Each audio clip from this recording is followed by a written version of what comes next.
Pernyataan Hanli Auto membuat semua orang di dalam ruangan hanya bisa melongo dan mengangap. Apalagi setelah Soyan menolak tawaran Hanli untuk mengikuti pengujian di Menara Pil Pusat dan dengan santainya meraih lencana alkemis tingkat 7 menengah di hadapan semua orang. Wajah Yezong dipenuhi dengan senyuman melihat bagaimana Soyan mampu menepuk semua bapak-bapak ibu-ibu julid di dalam ruangan. Sementara Baijem tidak dapat menahan diri untuk menghujat Hanli yang diduga telah melakukan kecurangan, sehingga dia mengajak bapak ibu dari klan lain menggugat kecurangan tersebut dengan menggunakan hak angkot. Salah ya. Hanli jelas menunjukkan raut tidak senang mendengar Baijem menuduhnya melakukan kecurangan, sehingga Baijem yang tidak tahan lagi pun akhirnya memilih untuk pergi sebelum tiba-tiba dihentikan oleh suara samar Soyan. Baijem melakukan senyuman dingin saat memahami jika sepertinya Soyan tidak terima disebut sebagai sampah sebelumnya dan justru semakin gencar menghujat Soyan sebagai anak muda yang tidak tahu aturan. Memahami jika tampaknya emak-emak satu ini sudah tidak terselamatkan lagi, Soyan pun hanya bisa menggelengkan kepalanya sebelum berkedip menghilang dan muncul di belakang Baijem. Baijem mengeringit ketika melihat Soyan menghilang dan buru-buru melayangkan tinjunya hingga bertubrukan dengan tinju Soyan. Namun bukannya berhasil memberi bocah bau kencur seperti Soyan pelajaran, justru Baijem lah yang mundur beberapa langkah sambil meludahkan seteguk darah dari mulutnya sebelum kehilangan kesadaran. Semua orang di ruangan pemeriksaan memandang penuh keterkejutan saat melihat Baijem bahkan tidak bisa bertahan dalam satu pertukaran melawan Soyan. Keringat dingin mengucur di dahi mereka sementara Hanli hanya bisa geleng-geleng kepala ketika Soyan meminta maaf karena sudah bertarung di menara cabang ini, karena dia pun mampu merasakan jika pemuda antah berantah yang entah datang dari mana ini memang bukanlah pemuda biasa. Baru kemudian dia akan menara cabang itu meminta klan Bai untuk membawa Baijem pergi, membuat rombongan itu menunjukkan ekspresi marah dan memperingatkan Soyan untuk berhati-hati karena telah menyinggung mereka. Baru setelah klan Bai pergi, Hanli mengingatkan Yezong untuk berhati-hati karena sebenarnya klan Bai pun memiliki generasi muda luar biasa bernama Bai Ying yang telah menjadi alkemis tingkat 7 menengah bahkan ketika belum berusia 20 tahun. Yezong terpaksa menghela napas lelah mendengar ini karena sebelumnya mereka sudah memiliki masalah dengan klan Shao yang memiliki Shao Ying. Astagfirullah, baru juga awal-awal dah. Kini mereka juga harus berurusan dengan klan Bai yang memiliki Bai Ying. Klan Dan pun tidak bisa dianggap remeh dan karena itulah ujian 5 klan besar tahun ini akan menjadi pertempuran berdarah yang tidak bisa dihindari, di mana Yezong hanya bisa menyerahkan seluruh hidup klannya di tangan Soyan. Baru setelah ngobrol beberapa saat, Soyan dan Yezong mengucapkan selamat tinggal kepada Hanli dan akhirnya kembali ke penginapan untuk mempersiapkan beberapa hal sebelum pengujian 5 klan besar. Matahari terbenam dan malam secara bertahap menyebar ke seluruh langit ketika Soyan berusaha untuk menyebarkan kekuatan spiritualnya seperti tadi malam dan memasuki domain bintang tempat api 3000 pembakaran disegel. Sayangnya Soyan hanya bisa menghela napas berpikir keberuntungan seperti malam sebelumnya tidak datang dengan mudah kali ini, padahal dia mampu merasakan jika berhasil memasuki kondisi yang sama beberapa kali, maka dia akan dapat meningkatkan kepadatan aura spiritual di dalam jiwanya. Jika Soyan berhasil melakukan itu, memurnikan pil tingkat 7 bukan lagi masalah. Bahkan bisa saja Soyan berhasil memurnikan pil obat tingkat 8 dan melibas semua orang dalam pertemuan pil. Soyan pun berpikir untuk mengikuti pameran dagang alkemis esok hari dan berharap bisa mendapatkan beberapa benda berharga untuk membantunya melatih kekuatan jiwa. Singkat cerita, malam telah berlalu dan pagi hari pun tiba ketika Soyan sudah ditunggu oleh Yezong, Soishan, dan Tianhuo untuk segera pergi ke pameran dagang. Sesampainya di pameran dagang alkemis, Soyan hanya bisa melongo melihat arus manusia seperti air banjir saat bergerak ke sana kemari menukarkan barang mereka dalam pameran. Soyan mengedarkan pandangan sebelum kemudian tersenyum dan berjalan ke pintu depan pameran dagang. Dengan lencana tingkat 7 di dadanya, Soyan bisa memasuki pameran dagang dengan leluasa, di mana bahkan teman-teman yang dia bawa pun turut mendapatkan hak yang sama. Kelompok Shoyan terus berjalan sampai akhirnya tiba di sebuah aula luas yang dipenuhi berbagai bahan-bahan obat berharga. Meskipun benda-benda di aula ini sudah cukup menarik bagi khalayak umum, nyatanya Shoyan belum menunjukkan ketertarikan yang cukup besar sampai Yezong pun menjelaskan jika barang-barang yang lebih menarik berada di lantai 2 dan 3 aula ini. Dengan kualifikasi Shoyan sebagai alkemis tingkat 7, memasuki lantai 2 dan 3 bukanlah urusan sulit, dimana karena ketatnya persyaratan untuk memasuki lantai lebih tinggi, Shoyan hanya dapat melihat jika jumlah orang di lantai 2 jauh lebih sedikit daripada lantai pertama. Baru sekilas menyampukan pandangan, Shoyan langsung dibuat ngijo ketika melihat buah iblis esensi darah yang menjadi bahan utama pil sekering darah tumbuh tulang yang diinginkan ingin disempurnakan oleh Shoyan dalam pertemuan pil. Yang lebih penting lagi, tidak hanya digunakan untuk pertemuan pil, Shoyan juga membutuhkan pil sekering darah tumbuh tulang untuk menyempurnakan tubuh baru bagi Abah Yolo di masa depan. Meskipun masih ada dua bahan utama lain yang tidak kalah langkanya, melihat buah iblis esensi darah sudah cukup membuat Shoyan mupeng hingga dihampiri oleh penjaga pameran yang menanyakan benda apa yang alkemis tingkat tinggi itu butuhkan. Tanpa banyak babi bu, Shoyan langsung menembak benda macam apa yang ingin pameran tukarkan untuk buah iblis esensi darah. Bapak-bapak yang berjubah merah itu langsung terkekeh-kecil memahami jika alkemis muda ini tahu nilai kelangkaan buah iblis esensi darah dan tidak basa-basi juga ketika mengatakan ingin menukar bahan obat langka itu dengan formula pil obat tingkat 7 menengah. Shoyan hanya bisa menunjukkan raut mengejek ketika melihat bapak-bapak ini agak tidak tahu malu karena menginginkan formula pil yang mungkin 10 kali lipat lebih berharga dibanding benda yang dipamerkan. Namun tampaknya si bapak sama sekali tidak ingin menurunkan harganya, sehingga Shoyan pun memanggil Shinlan untuk meminta gadis itu menjelaskan jika dia hanya akan membeli buah iblis esensi darah, anggur spiritual hijau berusia 10.000 tahun, dan ginseng tulang salju dengan pil obat tingkat 7 menengah kualitas super.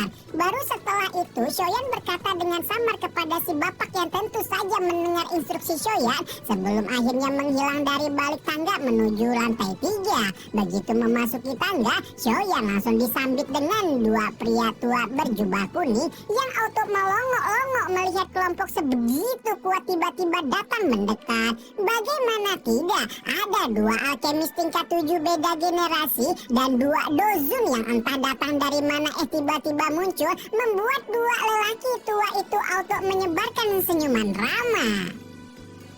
Lantai atas pameran dagang alkemis yang legendaris ini tidak terlalu luas jika dibandingkan dengan dua lantai di bawahnya. Namun dekorasi mewah dan aroma obat menyebar samar sudah cukup menunjukkan betapa benda-benda yang disimpan di lantai ini akan jauh lebih luar biasa dibanding dua lantai di bawahnya. Tanpa banyak babi bu, Shoyan menanyakan kepada tetua penjaga pameran apakah mereka memiliki anggur spiritual hijau 10.000 tahun dan ginseng tulang salju yang merupakan dua bahan lain untuk menyempurnakan pil sekering darah tumbuh tulang. Penjaga pameran berpikir sebentar sebelum mengatakan bahwa dia memiliki ginseng tulang salju, namun tidak bisa memberikan informasi apapun tentang anggur spiritual hijau 10.000 tahun.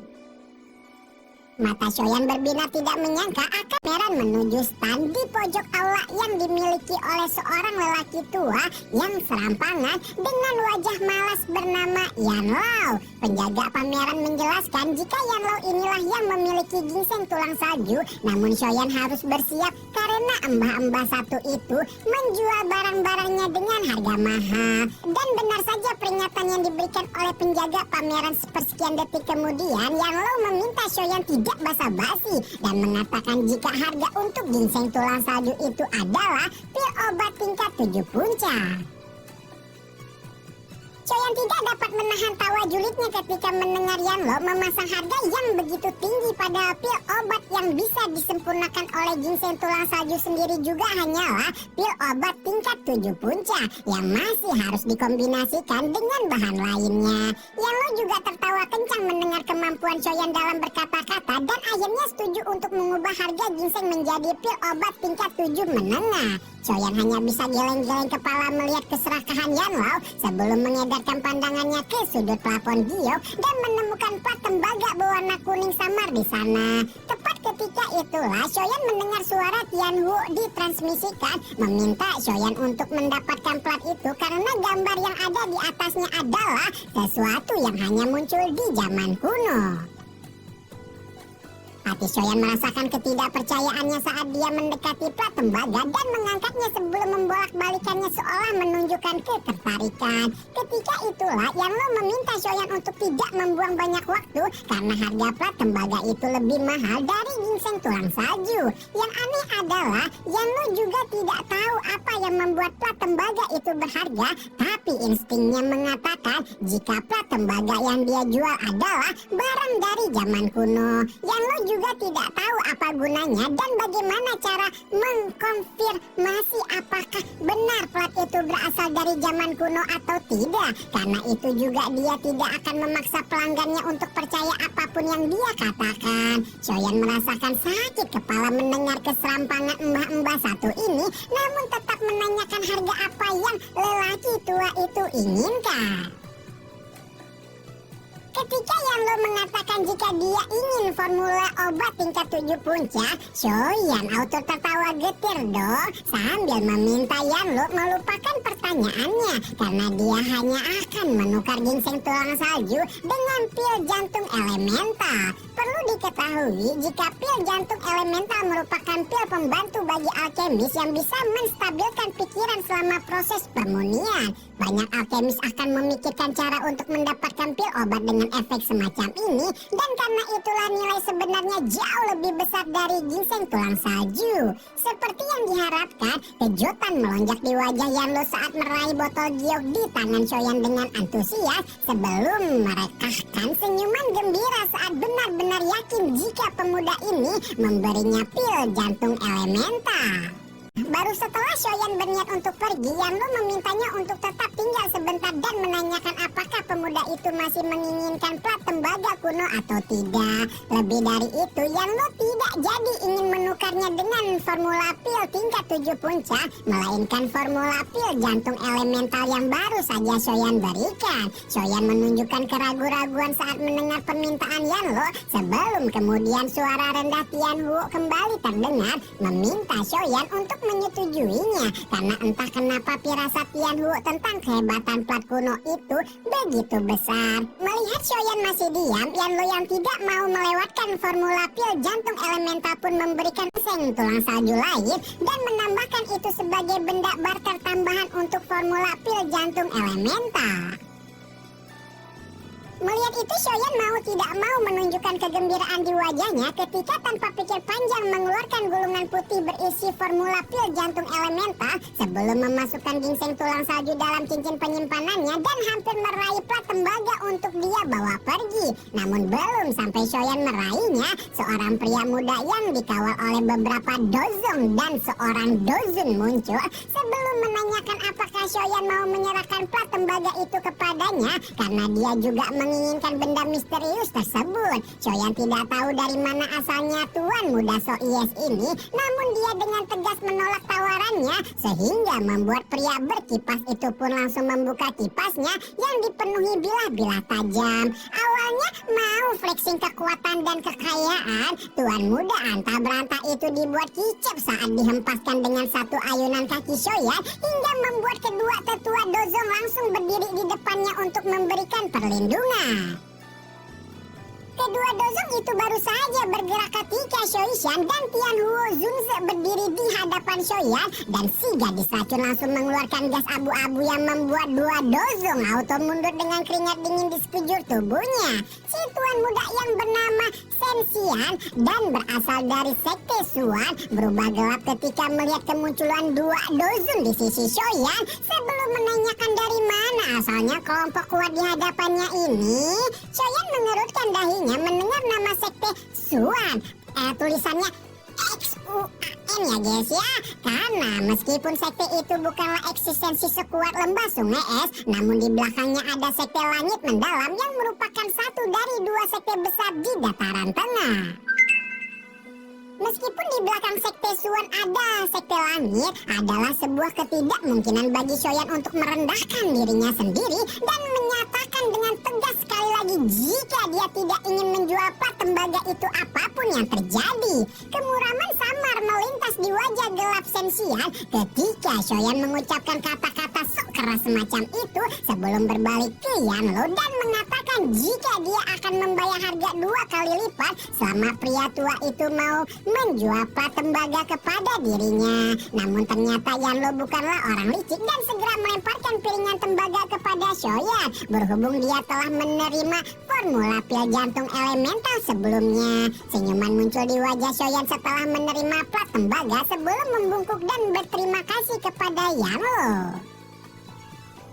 Namun nampaknya Sensian punya untuk menuruni tangga. Dua dozong yang sebelumnya dikasih paham sama Shoishan kembali berulah dengan memblokir jalannya. Shoyan hanya tersenyum kecil melihat jalannya diblokir karena sepersekian detik kemudian aura agung perlahan melonjak keluar dari tubuh Shoishan dan Tianhuo seperti banjir memperingatkan kedua dozong untuk segera menyingkir kalau tidak mau pindah alam, tidak mau benar-benar diubah menjadi dua onggokan mayat. Dua dozong itu pun segera menyingkir dan membuat Sensian menyunggingkan senyuman tipis ketika melihat dozon di sampingnya itu untuk menyelidiki identitas Shoyan. Shoyan sendiri udah nggak mau banyak pikir dengan kemungkinan sekte Suan akan membalas dendam karena bagaimanapun Mang Oyen adalah kang sate yang bahkan tidak takut kepada aula jiwa. Shoyan beranjak ke lantai 2 dan menemukan Xinlan dengan senyuman lebar mengabarkan kalau bapak-bapak pemilik buah iblis esensi darah akhirnya menyerah untuk mendapatkan formula obat tingkat 7 menengah dengan wajah muram. Shoyan tersenyum menyeringai ketika melihat bapak-bapak itu sebelum melemparkan sebuah pil jantung elemental yang langsung membuatnya auto sumringah. Baru setelah menyelesaikan seluruh transaksinya di pameran dagang alkemis, Shoyan dan kawan-kawan pun kembali ke Manor Klan Yi di kota Pil dan menanyakan apa yang bisa dia dapatkan dari plat tembaga kuno kepada Tianhuo. Tianhuo hanya terkekeh melihat ketidaksabaran Shoyan sebelum menghabiskan waktu lebih dari setengah jam untuk menghilangkan karat di permukaan plat dan melemparkannya secara acak ke atas meja. Sudut mulut Shoyan bergerak-gerak saat melihat apa yang dilakukan Abah Sispek sebelum menunjukkan wajah bengong tidak mengerti yang membuat Tianhuo hanya bisa geleng-geleng kepala. Merasa tidak punya harapan kepada dua muda-mudi kurang pengalaman ini, Tianhuo pun menarik sebuah bola berwarna hijau yang sebenar-benarnya merupakan karat dari plat tembaga dan meminta Shoyan menggunakan api surgawi untuk membakarnya. Shoyan dengan hati-hati menerima bola karat tembaga hijau yang diulur Gio. Hampir 30 menit berada di bawah pembakaran api surgawi, karat tembaga itu sama sekali tidak menunjukkan tanda-tanda leleh. Dan baru setelah 1 jam hampir berlalu, potongan-potongan kecil debu kuning jatuh dari tembaga di mana menurut keyakinan Tianhuo, bintik kuning itu adalah bubuk makanan roh yang memang hanya ada di zaman kuno. Sekarang Shoyan menunjukkan ketertarikan meskipun dia tidak tahu apa yang disebut bubuk makanan roh ini, tapi sepertinya Tianhuo yakin jika benda itu adalah sesuatu yang luar biasa. Ketika itulah Abah Sispek membelai janggutnya sebelum berkata jika bubuk makanan roh dapat meningkat, Shoyan meningkatkan kekuatan spiritualnya menuju kondisi jiwa. Sayangnya yang Tianhuo tahu, metode penyempurnaan bubuk makanan roh agar bisa menyatu dengan jiwa seseorang sepertinya sudah hilang saking lamanya waktu berlalu. Namun meskipun Shoyan harus berusaha keras kalau ingin mendapatkan manfaat peningkatan spiritualitas dengan bubuk makanan roh, tuan muda ketiga keluarga Shou itu masih bisa menggunakannya untuk memurnikan pil obat tingkat 8 dalam pertemuan pil, di mana bisa Tianhuo jamin obat yang disatukan dengan bubuk makanan roh akan memiliki tingkat kemurnian yang jauh lebih tinggi. Shoyan membuka mulutnya lebar-lebar dengan kegembiraan yang sulit disembunyikan di matanya sebelum menghisap sebintik bubut makanan roh ke dalam dahinya dan menyebabkan jiwanya merasakan gelombang rasa sakit yang cukup padat sebelum berangsur menghilang. Namun Shoyan buru-buru melonjak senang ketika setelah rasa sakit itu menghilang, Shoyan mampu melihat utas-utas aura spiritual di sekitarnya dan setelah berusaha menyerapnya, Shoyan memang merasakan jika kekuatan spiritualnya sedang ditempa dengan sangat lambat. Shoyan baru saja menghela napas senang setelah menyerap utas spiritual di sekitarnya ketika rasa sakit yang berkali-kali lipat lebih hebat kembali melanda jiwanya hingga membuat Shoyan merasa cukup panik. Belum sampai Shoyan menyadari apa yang terjadi, sebuah suara asing namun suci ditransmisikan ke dalam kepalanya dan mengucapkan beberapa kata meliputi batas jiwa, tutuplah roh surgawi, serta seraplah roh yang menempa jiwa.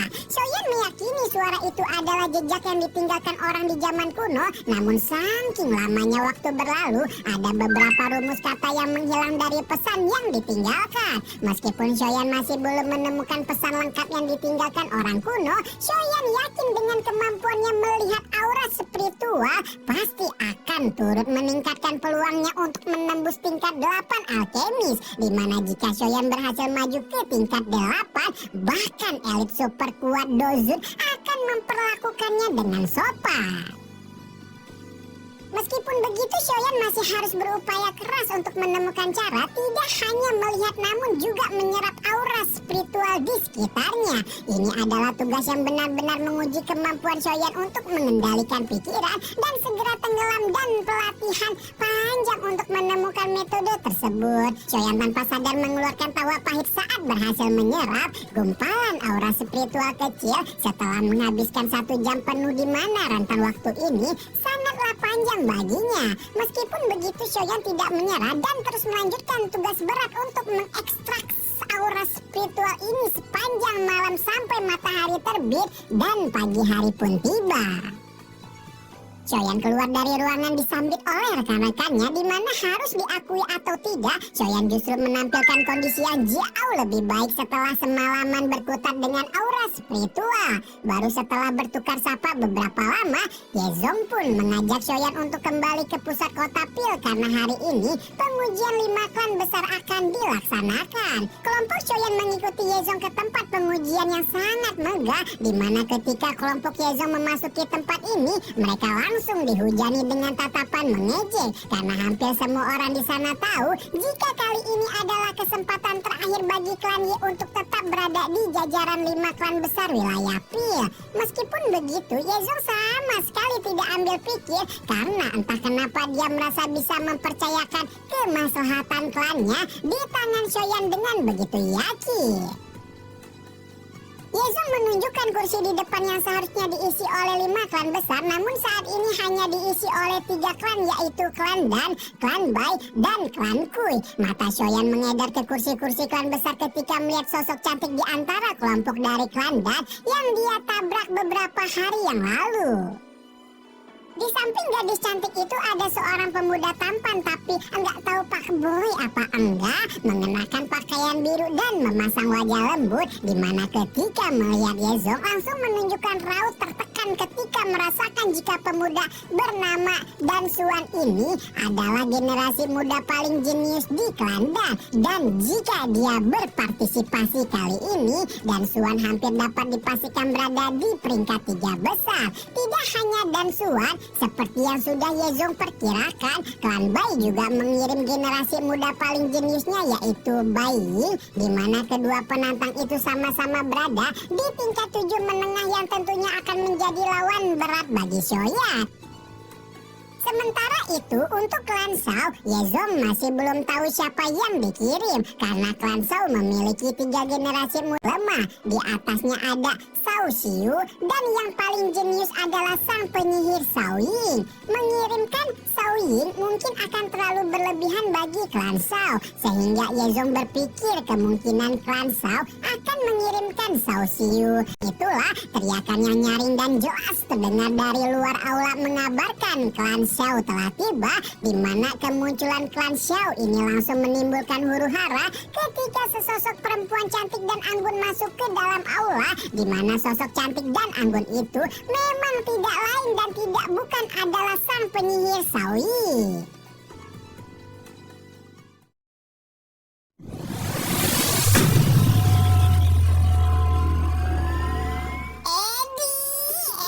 Aduh mantap beneran OTW nih Xiaoying versus Xiaoyan ya nih guys ya. Akhirnya Xiaoyan bisa melihat sosok penyihir klan Shao yang juga didapuk sebagai jenius paling berbakat di antara 5 klan besar sampai diangkat murid secara pribadi oleh Menara Pir. Apakah Xiaoying akan menunjukkan permusuhan kepada Xiaoyan karena masalah dengan klan Ye? Ataukah Xiaoying akan masuk dalam perangkap Pak Oyan dan join sama rombongan korban hati Mang Oyen? Subrek atuh.